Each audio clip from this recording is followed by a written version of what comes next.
The meeting with the emergency manager went well. We learned a lot about hazards, warning systems, and evacuations. I needed a break after Mom and I went over all that stuff with the rest of the family. Well, time to get back to it. Hey, Zach. What's next? Well, looks like next we have to put together an emergency communications plan. Wait, what's that? It's a plan on how to communicate with one another during an emergency. What does it look like? Well, according to this booklet, you can find a sample form for recording this information at ready.gov or at redcross.org. And look, there's one right here in the Are You Ready guide. Looks pretty simple. We could even use a blank sheet of paper if we had to. Well, whatever we use, here are the basics it needs to cover. We need contact information for family members at work, school, cell. Hey, sounds like I'm making a cell phone out of this. Oh, we also need an out-of-town contact to call and let them know where we are and that we're safe. Why do we need that? Well, sweetie, it could be hard to get through on local phone lines after a disaster. For instance, you all might not be able to get through to me at work, so it's good to have an out-of-town contact. Like Nana. She would be our out-of-town communication link. Well, we also need to establish some sort of meeting location in case we get separated during an emergency. And we need the contact information for emergency services such as fire, police, and the nationwide poison control hotline. Well, whoever's going to do it, there are cutout forms in the back of the Are You Ready guide, which should make things real simple for you. Okay, let's get to work filling this in.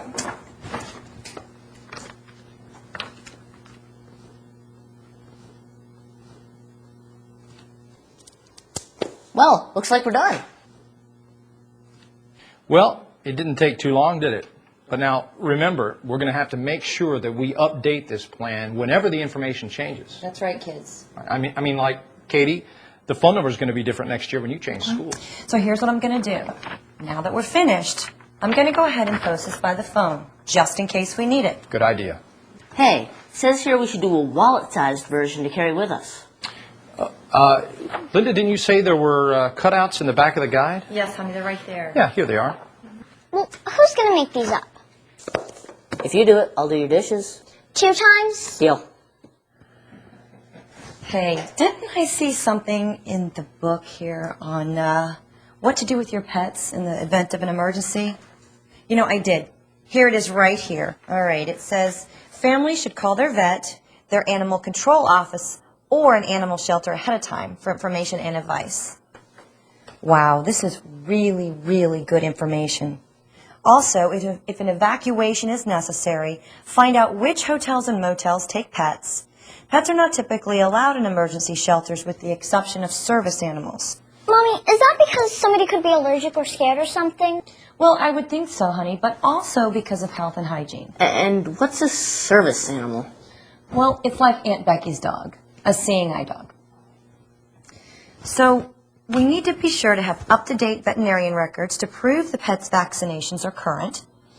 Each pet should have proper ID, and the family should gather pet supplies, food, water, and medications.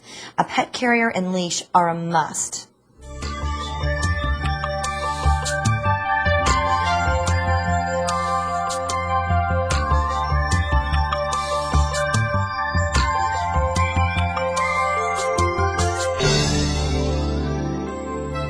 Before our plan is complete, there are some other things for us to do. Like what? Well, honey, it says here that we need to learn how and when to shut off our utilities.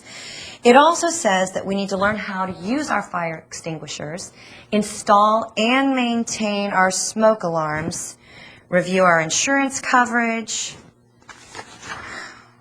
Gosh, what about all my family files? Oh, well, those are important things. We have to store things like insurance policies, passports, all of our deeds, titles. All of that stuff has to be put in a safe place somewhere away from the house, like a safe deposit box. And most importantly, we have to keep copies of all of those documents in our disaster supplies kit. What in the world is a disaster supplies kit? It's a good question, actually. Zach, what does it look like? How big is it? Like a first aid kit? It's bigger than a first aid kit, but first aid items go into the kit. It's a container, might even be 2 containers, that hold supplies your family would need to survive for 3 days. You know, stuff like food, water, a battery-operated radio, and a flashlight. Hey, can we make one of these up tonight? Well, that sounds like step number 3. Assemble a kit. Yeah, hey, this project is going pretty good, huh?